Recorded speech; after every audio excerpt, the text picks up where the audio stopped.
त्याच्या आधी अनेक उपसमित्या बनलेल्या आहेत. या उपसमित्यांना तसे पाहायला गेले तर कोणतेच अधिकार नाहीये, फक्त बैठका घेणे. या बैठकीतून काहीही बाहेर आतापर्यंतच्या सगळ्यात काही निघालेलं नाही आणि म्हणून मला असं वाटत नाही सरकार या बाबतीत मुळीच सकारात्मक नाही.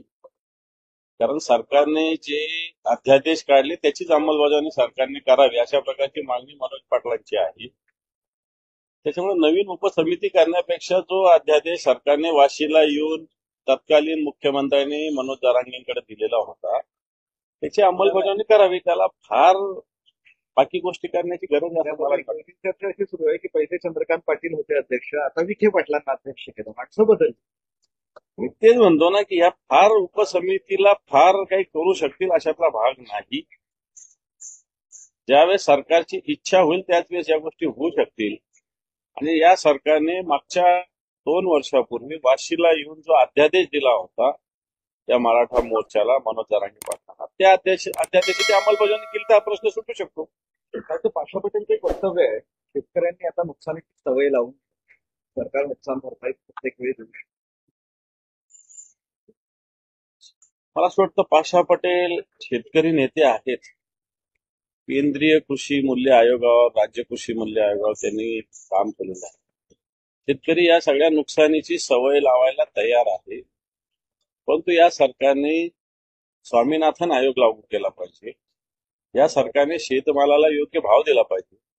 शेतकरी काहीच मागत नाही. जर शेतमालाला योग्य भाव मिळाला ना तर शेतकरी या सगळ्या नुकसानीला सुद्धा सामोरं जाण्याची धमक शेतकऱ्यांच्या मनगटात आहे. तर तुम्ही पाशा पटेलांना विनंती करेल की तुमचं सरकार राज्यात आहे, केंद्रात आहे, हा योग्य भाव द्यायला सांगा. नाही तर आज आयात निर्यात धोरण जर बघितलं सगळं, भाव बघितले सगळे, तर मला असं वाटतं शेतकऱ्यांची लूट कशा पद्धतीने होईल असंच काम चालू आहे सरकार.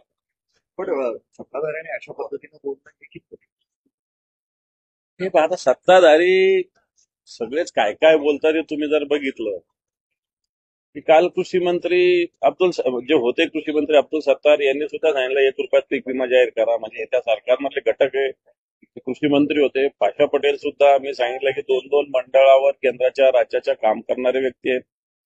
आणि म्हणून हे सरकारला जर सांगायचं तर मला असं वाटतं यांनी सरकारला सांगितलं पाहिजे सरकार तुमचं आहे, परंतु याचाच अर्थ हे सरकार जनतेच्या बाजूने काम करत नाही, नुकसान भरपाई देऊ शकत नाही. बरोबर आहे, 2023चा अजून नुकसान भरपाई द्यायची बाकी आहे, 24ची बाकी आहे, 25ची बाकी आहे.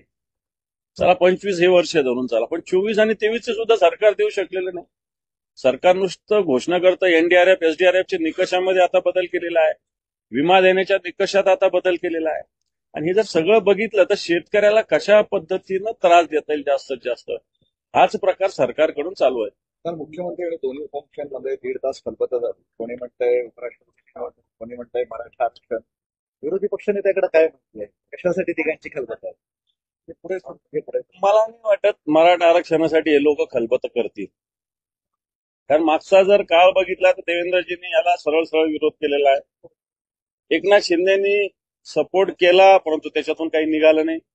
अजितदादा याच्यातून नामानिराळे राहिलेले आहेत. आणि म्हणून खलबतं झाली असतील एखाद्या वेळेस त्यांच्या खात्याच्या मंत्र्यावर काय काय आरोप आहे, मग कोणत्या मंत्र्यावर कारवाई करायची का नाही करायची, संरक्षण कसं द्यायचं, का तीव्र कारवाई करायची, अतितीव्र कारवाई करायची, नाराजी व्यक्त करायची, तीव्र नाराजी व्यक्त करायची, याच्यावर खलबतं झाले असतील. याच्यावरती काय झालं? उदय सामंत शरद पवारांच्या भेटीला गेले जातं. भेटीचं कारण गुलदस्त्यात आहे, मात्र ते भेट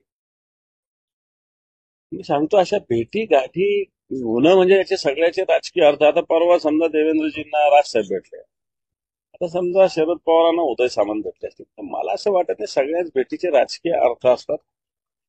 शरद पवार नेते जरी असले तरी उदय सामंत काही एक मंत्री आहेत आणि एखादा मंत्री शरद पवार सारख्या ज्येष्ठ नेत्याला भेटत असेल तर त्याच्यात फार राजकीय अर्थ घ्यावा असं मला वाटत नाही. भारत पाक सामन्यावरून टीका होते, त्याला अध्यक्षांनी उत्तर दिलंय भारत आणि पाकिस्तान 2 देशात कोणताही सामना खेळला जाणार, परंतु जे बहुदेशीय सामने होतात त्यामध्ये 2 देशामध्ये सामने होतच असतात, नाहीतर खेळाडूंवर अन्याय होऊ शकतात त्यांचं. मला असं वाटतं खेळापेक्षा देश महत्वाचा आहे, देशभावना महत्वाची, राष्ट्रभावना महत्वाची.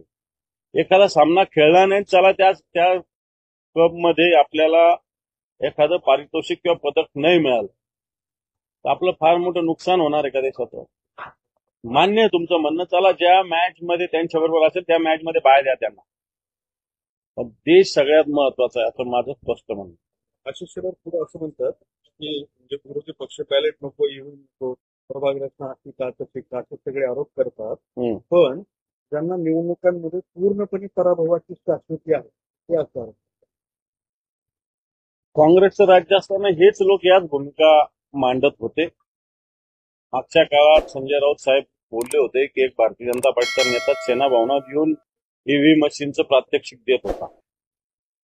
आणि म्हणून खुर्चीवर बसल्यानंतर मला असं वाटतं अशा गोष्टी बोलल्या जात असतात. तीच गोष्ट आशिष शेलार हे बोलले. संजय राऊतांनी नोव्हेंबरमध्ये पत्र लिहिलं. आशिष शेलार म्हणतात की संजय राऊत डोनाल्ड ट्रम्पलाही पत्र लिहू शकतात. लिहू शकतात कारण त्यांच्या पत्राची दखल घेतली जाऊ शकते.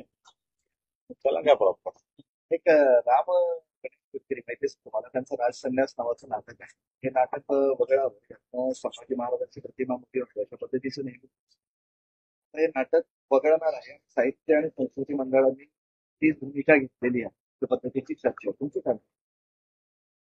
खरं तर याला नाट्यकृती म्हणून बघितलं पाहिजे. हे जितकं खरं आहे कारण गडकरी हे मोठे या संदर्भातले साहित्य आणि नाट्य क्षेत्रात त्यांचं कार्य आहे.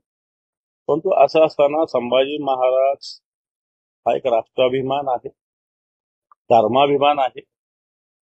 पण यांच्यावर लिहित असताना निश्चित आधीच्या काळामध्ये अन्याय झालेला आहे. तो अन्याय दूर करण्याचा प्रयत्न जर आता होत असेल तर मला असं वाटत नाही त्याच्यात फार काही वावगा आहे. मुंबईत 8,000 खड्ड्यांच्या तक्रारी आहेत आणि हे सगळे खड्डे बुजवा तर मुख्यमंत्र्यांनी आदेश दिले. तर तुमच्या शिवसेनेचा रोष असा आहे की या खड्ड्यांसाठी एकनाथ शिंदे जबाबदार आहे. बरोबर आहे. 2022ला एकनाथ शिंदे मुख्यमंत्री झाल्यानंतर मुंबईच्या रस्त्यासाठी किती टेंडर निघाले, किती हजार कोटीचे? माझ्या माहितीप्रमाणे 4,000 कोटी रुपयाचे. मुंबई महापालिकेचं जे डिपॉझिट आहे ते सुद्धा तोडलं गेलं. आज मुंबई महापालिका कर्जबाजारी आहे.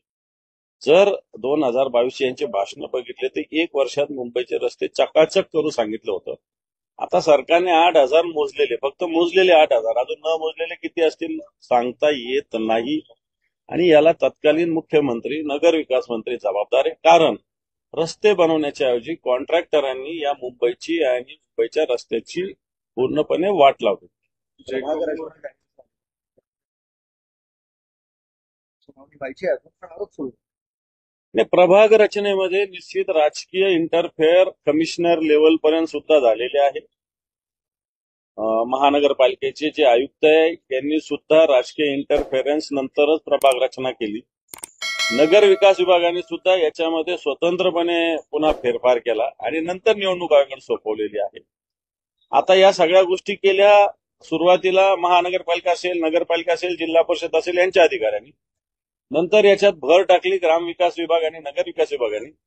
आणि आता याच्यात शिव्या खावा लागणारे निवडणूक आयोगाला.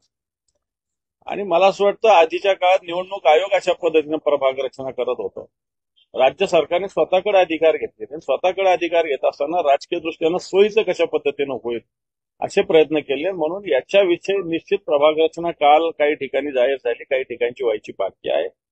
निश्चित जनता या संदर्भात ज्या ज्या ठिकाणी असं इंटरफेरन्स झाला तर तिथं ऑब्जेक्शन घेतील. त्याला काय फार वेगळं याच्यातला काही भाग नाही, प्रोसेस आहे.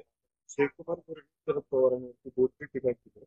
शरद पवारांकडून आयुष्यभर मतांची चोरी करून काम केले. पवारांनी आयुष्यभर लोकांचा वापर करून जयकुमार गोरे शरद पवार टीका करतात. मला असं वाटतं हे फार प्रकार वेगवेगळा आहे. जयकुमार गोरे काही एवढे मोठे नेते नाही की ज्यांनी शरद पवारांवर आरोप करावा.